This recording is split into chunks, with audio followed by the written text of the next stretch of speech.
Olá, tudo bem? Física, Arrase no Enem, professor Elton. Tudo tranquilo?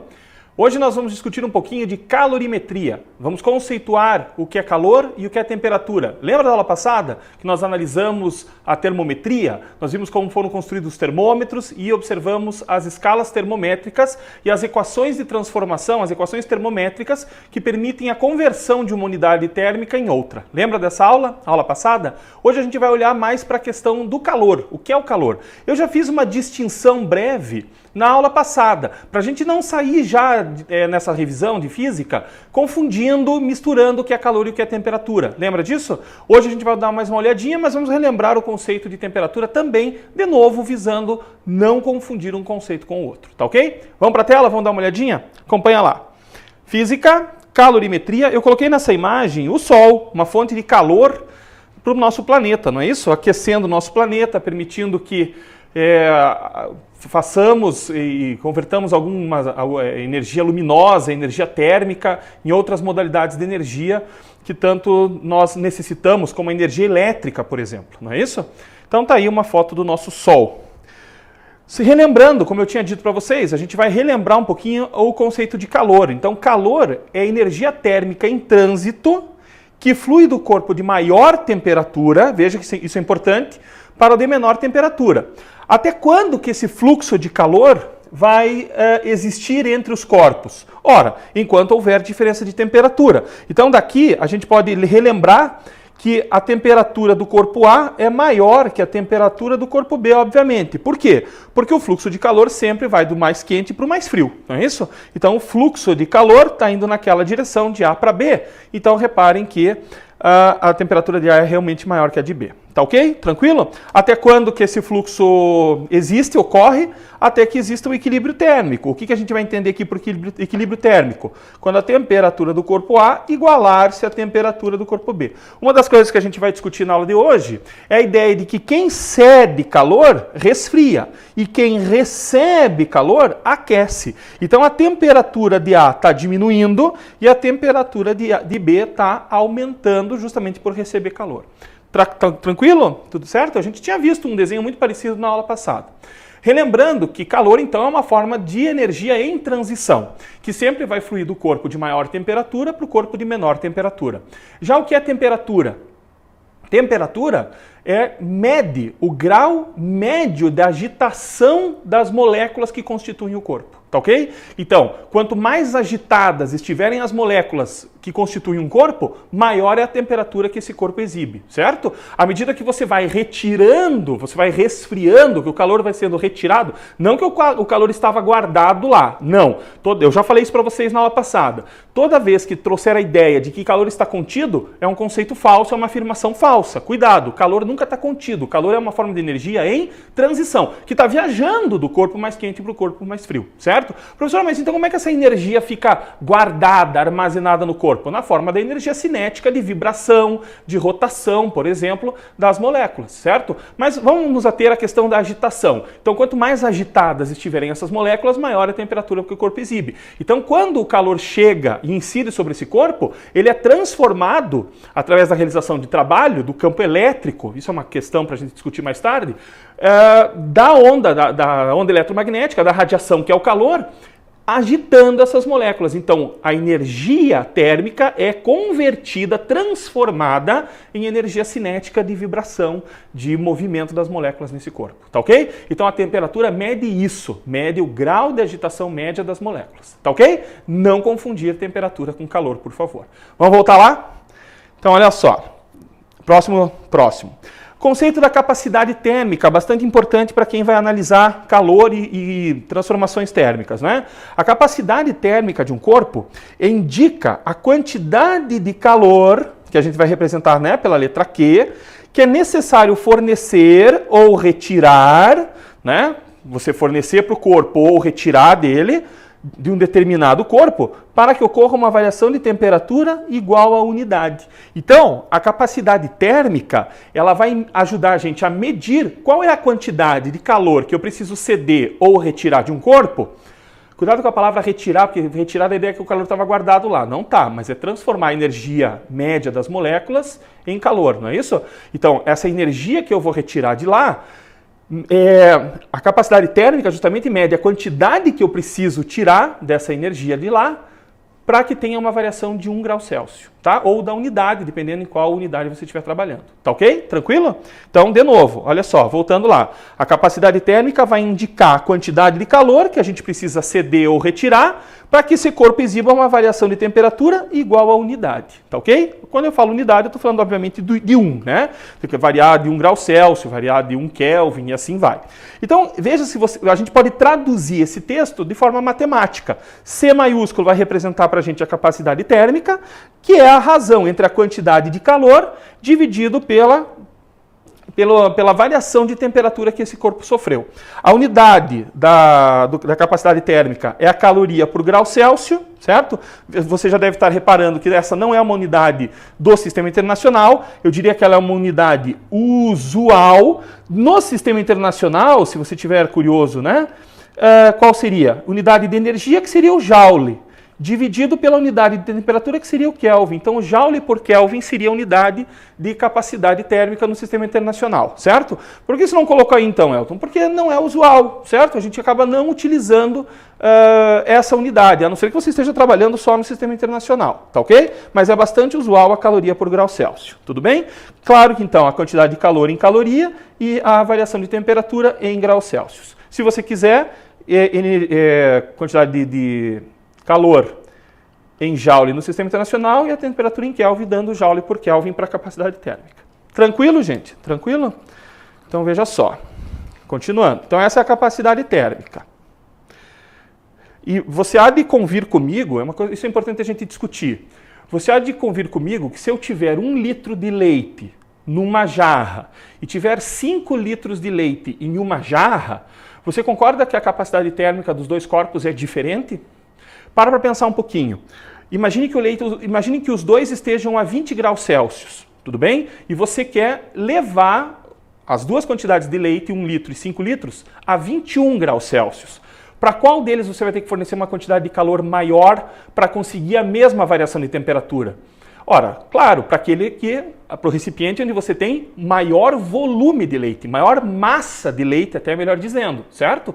Então vejam que a capacidade térmica ela é diferente. A substância é a mesma, era leite nas duas, 1 litro de leite e 5 litros de leite. Mas a capacidade térmica, mesmo sendo leite, é diferente em função da quantidade. Tá ok? Mas de qualquer maneira, cada um dos recipientes com leite tem uma capacidade térmica bem definida, certo? Existe uma quantidade de calor X que você tem que fornecer para 1 litro de leite e variar a temperatura de 20 para 21. A unidade, lembra? De 20 para 21 variou 1 grau Celsius.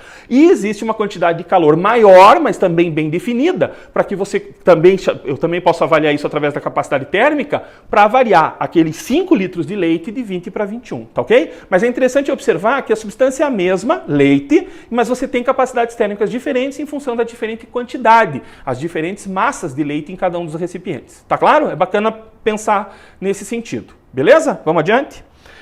Continuando. Outro conceito extremamente importante, bastante importante mesmo, é o calor específico que a gente vai representar pelo Czinho minúsculo, tá ok? Agora o Czinho minúsculo. O calor específico, o Czinho, indica qual a quantidade de calor que 1 grama, olha, agora você não pode mais encher uma vasilha com 1 litro e outra com 5 litros. Ele está dizendo, ó, para cada grama. Então ele está fixando a massa, percebe? Agora fica bacana isso, porque se ele fixou a massa, se ele está dizendo, ó, isso aí é para cada grama de substância, você vai conseguir agora determinar qual é a substância, tá ok? Isso é bacana. Então vou ler de novo. O calor específico Czinho indica qual a quantidade de calor que 1 grama de determinada substância precisa receber ou ceder para que sofra uma variação de temperatura igual à unidade. Você viu que agora é 1 grama? Legal isso, né? Como é indicado para cada grama, olha a observação aqui embaixo da substância, esta grandeza caracteriza a natureza que constitui a substância. Se é ouro, se é cobre, se é água, certo? Bacana isso, né? Porque agora eu posso atribuir um valor específico né? Então, o calor específico para cada substância. Então, a tabelinha que está aí do lado, você pode ver aqui, ó, a gente tem a substância e depois a gente tem aqui o calor específico, tá ok? Cuidado que tem duas colunas, uma das colunas está no sistema internacional, ó. Não está, porque a temperatura não está em Kelvin. Mas olha aqui, está usando algumas unidades do sistema internacional, joule por quilograma grau Celsius. E aqui a unidade usual, a mais usual, caloria por grama grau Celsius. Então, só por curiosidade, água, veja o calor específico da água, é a primeira da lista. 1 caloria por grama grau Celsius. O que isso quer dizer, hein, gente? Reflita um pouquinho. Quer dizer que se você fornecer 1 caloria, pensa comigo aqui, ó. Se você fornecer 1 caloria para 1 graminha d'água, imagina uma massa de 1 grama d'água, certo? Se você fornecer para ela 1 caloria, a água vai passar de 20, vamos imaginar, para 21 graus Celsius. Esse Czinho, na verdade, depende do estado de agregação da matéria, sólido, líquido ou gasoso, e também depende da temperatura. Mas a gente vai eliminar esses raciocínios, a gente vai considerar o Czinho constante para a água, certo? Então a água líquida tem 1 caloria por grama grau Celsius como valor do calor específico. Mas conseguiram refletir? Se eu fornecer 1 caloria para 1 grama d'água, a variação de temperatura que ela vai sofrer vai ser de 1 grau Celsius. Bacana? Legal? Vamos lá, volta. Se você olhar para o alumínio, 0,22. Se você fornecer 0,22 calorias para 1 graminha de alumínio, o alumínio vai variar a temperatura de 1 grau Celsius. Nossa, professor, mas é menos energia para a água? É. Reparem que o Czinho da água, o calor específico da água, é grande, é alto. Ou seja, eu preciso de uma grande quantidade de calor para conseguir variar a temperatura da água. Tanto é verdade que quando vocês colocam uma chaleira d'água para aquecer no fogão, demora, não demora? Pois é, a água demora para aquecer, mas se ela demora para aquecer, ela também demora para esfriar, obviamente nas mesmas condições, certo? Tranquila a ideia? Vamos adiante. Então, de maneira geral, os metais são mais fáceis de aquecer, de variar 1 grau Celsius, porque eu posso fornecer menos energia para essa variação. Olha lá o chumbo, 0,031, veja, um número relativamente baixo. O ferro, 0,11, o ouro, 0,031, né, um valor muito próximo do chumbo, e ali é igual, né, mas deve estar arredondado, muito próximo do chumbo.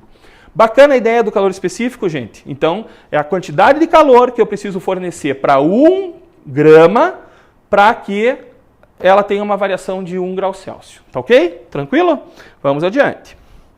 A equação fundamental da calorimetria vai envolver exatamente esse Czinho. A gente vai chamar esse calor de calor sensível. Por que sensível? A ideia de que você consegue perceber, você consegue, entre aspas, sentir uma determinada variação de temperatura. Daí a palavra sensível, certo? Então, sempre que existe uma variação de temperatura do corpo, nós chamamos isso, o calor que promoveu essa variação de temperatura, nós chamamos de calor sensível.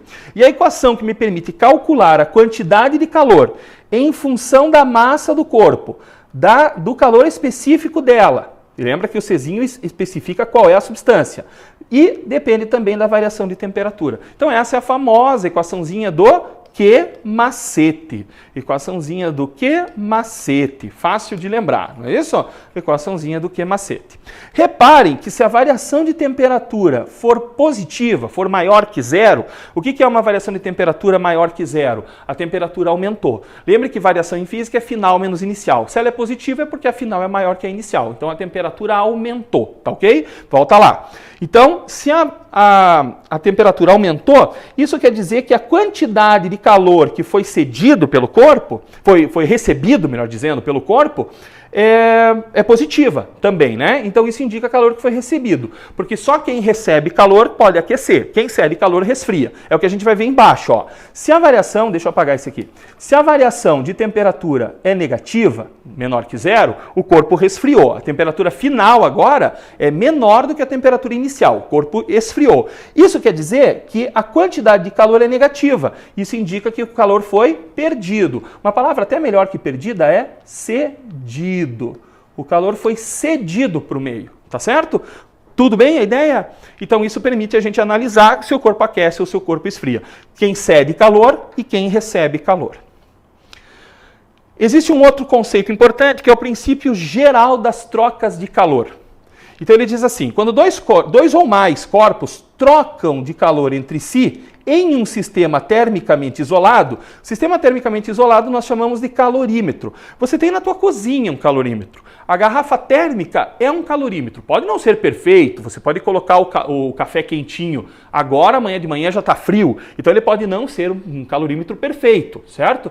Mas eu tenho certeza que ele é muito bom para os próximos 10, 15, meia hora. Você ainda vai ter o café praticamente na mesma temperatura que você colocou lá dentro, não é? Obviamente que num calorímetro ideal, a ideia é que você coloque o café vamos imaginar, 50 graus Celsius lá dentro, e essa temperatura vai permanecer ad eternum, não é isso? Daqui 5 anos você vai lá, a temperatura é a mesma. Claro que isso é um sistema ideal que não existe de verdade, mas a ideia aqui é que um sistema chamado calorímetro é quem isola as trocas de calor com o meio. Não permite que calor chegue para dentro e não permite que o calor saia. Tá ok? Tranquilo? Então, esse é o calorímetro. Então, um sistema termicamente isolado dentro de um calorímetro, eles vão trocar calor até que seja atingido o equilíbrio térmico, certo? Então, você colocou 2 corpos ou mais dentro de um calorímetro, esperou, esses corpos tinham temperaturas diferentes, bom que se diga, e você esperou até que eles atinjam a mesma temperatura, certo? A soma algébrica das quantidades de calor que foram trocadas lá dentro é nula. Como assim, professor? É porque alguém cedeu e alguém recebeu. Então, se alguém cedeu mais, vamos imaginar, se alguém cedeu mais 10 calorias, alguém recebeu, então menos 10 calorias. Lembra disso? Volta no slide anterior. Quem recebe, né, o calor recebido, aumenta a temperatura. Quem cede calor, quem perde calor, diminui a temperatura, certo? Então alguém vai ceder calor, né, e alguém vai receber calor. Quem cedeu é negativo, quem recebeu aumenta a temperatura. Calor, né, só cuidado aqui, deixa eu deixar bem claro isso. Calor positivo, né? Calor positivo é de quem está recebendo e calor negativo é de quem está cedendo, certo? Tranquila a ideia? Tá, e aí? Então, se você somar todas as quantidades de calor que foram cedidas e que foram recebidas dentro do calorímetro, essa soma vai ser igual a 0. Imagina que você tem N corpos lá dentro. Então, você vai somar a quantidade de calor que o corpo 1 cedeu ou recebeu, somado com a quantidade de calor do corpo 2, 3 até o enésimo, isso vai dar 0. Por quê? Porque alguns calores vão ser positivos, outros vão ser negativos, de mesmo valor, porque alguém cedeu, alguém recebeu, então essa soma vai ser igual a 0, tá ok? Você pode reduzir essa soma, esse somatório, através do símbolo sigma, que indica somatório, né? Então o somatório das quantidades de calor dentro do calorímetro é igual a 0. Tudo bem, gente? Tranquilo? A gente vai fazer um exercício depois para ilustrar esse raciocínio, tudo bem? É uma ideia de que o calor dentro do calorímetro não pode se multiplicar, não é isso? Se alguém colocou 10 calorias à disposição lá dentro, alguém cedeu calor, resfriou, alguém cedeu calor, quem cedeu calor resfriou, não é isso? Então, esse calor ficou à disposição para alguém receber. Alguém que tinha temperatura menor recebeu esse calor e aumentou a sua temperatura. Tá ok? Tudo bem? E não sobrou nenhum calor à disposição dentro do calorímetro. A ideia é que sempre existem corpos que cedem e sempre existem corpos que recebem. Não fica uma quantidade de calor à disposição lá, flutuando, entre aspas, dentro desse calorímetro. Tá ok? Essa que é a ideia. Então, como alguém cede e alguém recebe, não sobra calor lá dentro à disposição, então o somatório das quantidades de calor é igual a 0. Essa é a ideia. Tudo bem? Legal? A soma líquida, né, de calor lá dentro é igual a 0. Cedido e recebido é igual a 0. Muito bem. Outra questão importante que envolve conceitos de calor é a mudança de fase, né? A mudança de fase física da matéria. Então eu tenho certeza que vocês lembram disso, a gente aprende até lá na 5ª série esse negócio, né? Imagine aqui, vamos imaginar a água, certo? Então a gente tem gelo d'água, água no estado líquido e água no estado de vapor. Então os processos de mudança de fase, do sólido para o líquido a gente chama de fusão, do estado líquido para o estado de vapor a gente chama de vaporização. Reparem que esse processo, nesse sentido aqui, requer o fornecimento de calor. Eu tenho que jogar mais uma certa quantidade de calor lá dentro para conseguir variar a fase dessas substâncias, certo? Depois tem a volta, né? Imagine a água no estado de vapor, eu posso passar por um processo de liquefação ou condensação e passo do estado de vapor para o estado de estado líquido. Depois, a água no estado líquido, eu posso ainda retirar calor, por exemplo, colocar dentro da geladeira, né, no congelador, e a água vai solidificar. Então, vai passar pela fase chamada, né, a mudança de fase chamada solidificação, vai passar do líquido para o estado sólido, certo?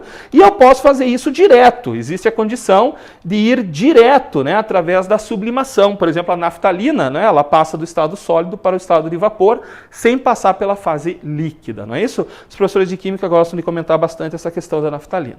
Tudo bem, gente? E obviamente que daqui para cá, a gente precisa retirar calor da substância para que ela mude a fase.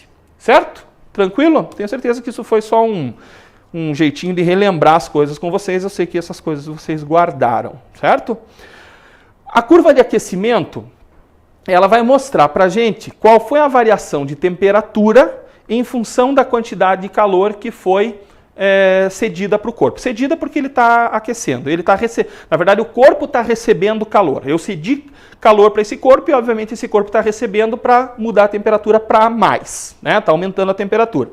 Cuidado que aqui a temperatura está sendo representada pela letra θ, certo? É usual alguns autores usarem, em lugar de T de temperatura, usarem θ para não confundir com o T de tempo, certo? Então, se acostumem com as duas maneiras. Se você estiver bem ligadão no que está acontecendo, eu tenho certeza que você não vai confundir essas coisas, certo? Então, olha só. Eu tenho a temperatura θi, θ inicial aqui, e forneci uma quantidade de calor 1. O que aconteceu? A temperatura elevou, saiu do ponto A e chegou no ponto B. Repare que foi para a temperatura de fusão. Aí eu forneci uma quantidade de calor 2. Reparem que mesmo fornecendo uma quantidade de calor aqui, ó, quantidade de calor 2 dessa região aqui, a temperatura não variou. Olha que coisa louca. Porque está ocorrendo a fusão. A gente já vai discutir isso mais adiante.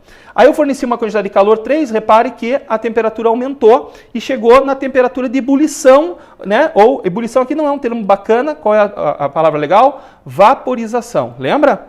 Ebulição é um tipo de vaporização. Ele está dizendo que vai ebulir, não está errado, mas o melhor seria dizer vaporização. E vejam que, embora eu tenha cedido uma quantidade de calor Q4 para o corpo, embora o corpo tenha recebido uma quantidade Q4, a temperatura permaneceu a mesma. Curioso, né? Certo? Então ela permaneceu a mesma durante a fusão e permaneceu a mesma durante a vaporização.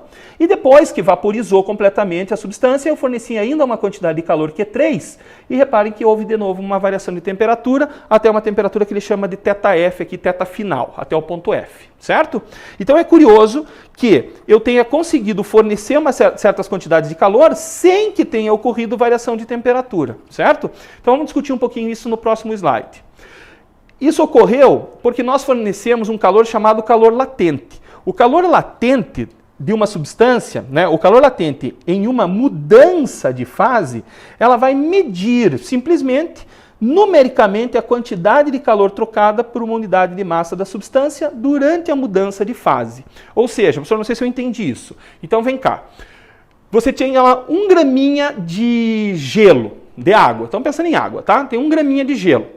Você forneceu uma certa quantidade de calor e esse graminha de gelo virou água. Era gelo sólido, obviamente, e virou água. Essa quantidadezinha de calor que você forneceu para esse graminha de gelo virar completamente água é o calor latente. Então, o que ele disse nesse texto é que o calor latente nada mais é do que a quantidade de calor que você tem que fornecer para cada grama de substância mudar a fase, passar de sólido para líquido, ou de líquido para vapor, ou ao contrário, tá certo? Ou na volta. É isso que ele quis dizer com esse texto, tá? Depois você lê com mais atenção. Volta lá. Então, isso que está no texto pode ser facilmente trocado por uma equação matemática Q igual a M vezes L, onde esse L justamente é o calor latente. Esse L é o calor latente, certo? O L é o calor latente. Então, a quantidade de calor latente a quantidade de calor que você vai fornecer é justamente a massa da substância vezes o calor latente atribuído a ela, certo? Então, reparem os valores para a água, obviamente, durante a fusão. Então, para você fundir certa quantidade de água, você precisa fornecer 80 calorias para cada grama. Repare que a unidade aqui é a caloria por grama. Então, você tem que fornecer 80 calorias para cada grama de água. Ora, professor, se eu tenho 2 gramas, quanto que eu vou precisar fornecer? 2 vezes 80. Tudo bem, gente? Então, você vai ter que fornecer 160 calorias por grama. Tudo bem? A ideia? Então é 80 calorias para cada grama. A equação está mostrando isso para a gente, né? Dá até para montar uma regra de 3. Se ele estiver passando pela fase de solidificação, aí você vai retirar 80. Repare, solidificação é retirar calor, não é isso? Do líquido para o sólido. Então você vai retirar 80, por isso que tem esse negativo aqui na frente. Ó, reparem que tem um negativo ali, certo? Se a mudança de fase for a vaporização, você tem que fornecer 540 calorias por grama. Lembra que a gente discutiu que esquentar água é jogo duro? Imagine você esperar vaporizar toda a água da chaleira. Vai demorar. Por quê? Porque para cada graminha d'água que você colocou lá dentro, você vai ter que fornecer 540 calorias para ela passar da fase líquida para o estado de vapor. Certo? E na condensação, que é a volta, é pegar o vapor e fazer ele virar água de novo, o mesmo valor, só que negativo. Menos 540 calorias por grama. Tá ok? Tranquilo? Vamos adiante. Fazer alguns exercícios nesse tempo que a gente tem. Exercício 1. Aplicando, obviamente, o que a gente discutiu até agora. Conhecendo-se o gráfico de aquecimento de um corpo de 100 gramas, pede-se calcular o calor específico do material do corpo. O calor específico é o Czinho, não é isso? E ele deu um gráfico. Então reparem que nós conhecemos um ponto desse gráfico. Conhecemos um ponto. O que esse ponto está dizendo? Esse ponto está dizendo que quando nós saímos de 0 graus Celsius e fomos até 100 graus Celsius, para que ocorresse essa variação de temperatura, nós precisamos fornecer de 0 até 2.000 calorias. Então, precisamos fornecer 2.000 calorias para que ocorresse essa variação de 0 a 100. Tá ok? Vamos dar uma olhada na resolução. O gráfico continua aqui. Reparem que eu continuo olhando para esse ponto que diz para mim que para esse corpo chegar a 100 graus Celsius a partir do 0, para que ele tenha uma variação de 100 graus Celsius, eu precisei fornecer 2.000 calorias, certo? Ora, você concorda que existiu variação de temperatura? Sim, professor, variou de 0 para 100, não é isso? Se existe variação de temperatura, é o calor sensível ou o calor latente? Sensível, porque latente é só quando há mudança de fase, não é isso? Aí você usa o QMOL, acho que eu esqueci de falar, né? Essa aqui é a equaçãozinha do QMOL, tá ok? Então tá aí. Como existe variação de temperatura, você não vai usar o QMOL, você vai usar o QMacete. Qual foi a quantidade de calor que a gente precisou fornecer? 2.000. Qual é a massa da substância? Ele disse no texto 100, olha aqui, ó, 100 gramas lá no texto, certo? Então, 100 gramas. O Czinho que a gente quer calcular, vezes a variação de temperatura. Cuidado, variação de temperatura, ΔT, ó, vou escrever aqui, ΔT é sempre a temperatura final menos a temperatura inicial. Como ele usou θ nesse exercício, a gente podia substituir aqui, né, para ficar bonitinho.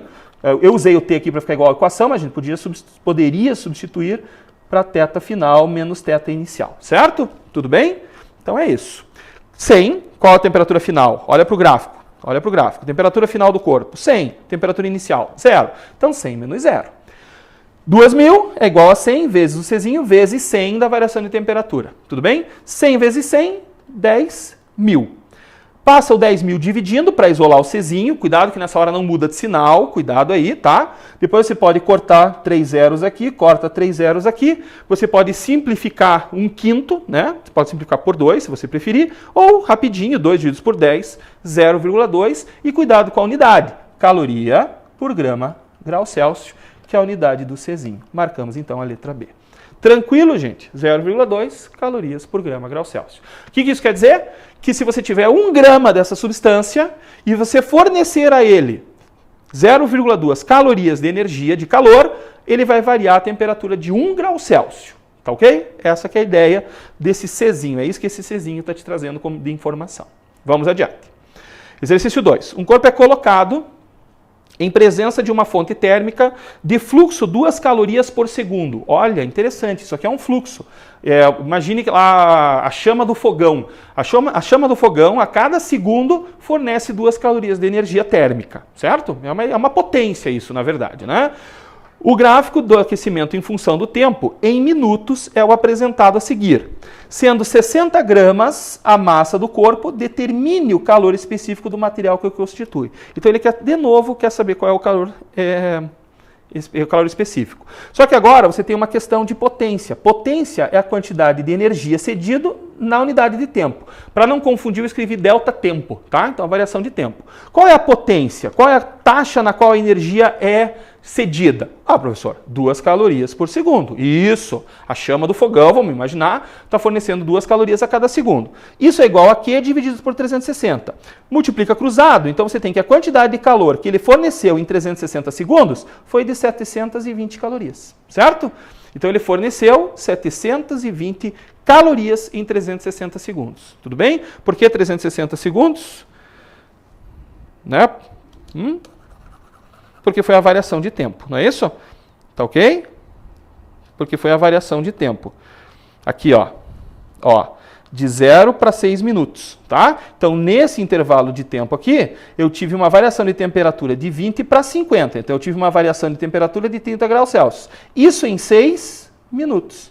Tudo bem? Tá ok? 6 vezes 6, 36. Então, você tem 360 segundos. Entendeu de onde veio 360? Do gráfico, né? Eu não tinha chamado atenção para isso, mas esse 360 veio do gráfico. Então, em 6 minutos, você conseguiu uma variação de temperatura de 30 graus Celsius. Leva isso para a equação do Q-macete. Afinal de contas, existe variação de temperatura. Então, a quantidade de calor que a gente forneceu, 720. Está aqui, ó, calculado aqui. Não é isso? Massa 60, dado no texto. Czinho que a gente quer calcular. E qual foi a variação de temperatura que a gente conseguiu? De 20 para 50. A gente vê isso no gráfico. Se a gente voltar, ó, foi de 20 até os 50 aqui, ó, certo? Então, em 6 minutos, a gente conseguiu variar a temperatura de 20 para 50. Então, faz final menos inicial. Então, você tem aqui os 30 graus Celsius. Tudo bem? 30 vezes 60, 1.800, vezes o Czinho. Você precisa isolar o Czinho, deixar o Czinho sozinho. Então, o 1.800 passa dividindo. 720 divididos por 1.800, 0,4. Dá para ir simplificando aqui, né? Então, você vai chegar em 0,4 calorias por grama grau Celsius. Tranquilo, gente? Entendeu? Conseguimos calcular o Czinho. Bacana esse exercício porque envolveu uma fonte de calor. Existia uma fonte de calor que cedia calor numa taxa de 2 calorias a cada segundo. Você deixou a chaleira lá em cima durante 6 minutos. Então, em 6 minutos, ela forneceu, em 360 segundos, ela forneceu 720 calorias. Essas 720 calorias promoveu uma variação de 30 graus Celsius, de 20 para 50. Com esses dados e o Q-macete, deu para determinar o valor do Czinho da substância que você estava aquecendo. Bacana, gente? Próxima aula, a gente volta com mais revisão de física para você se dar bem no Enem. Valeu, um abraço e até lá.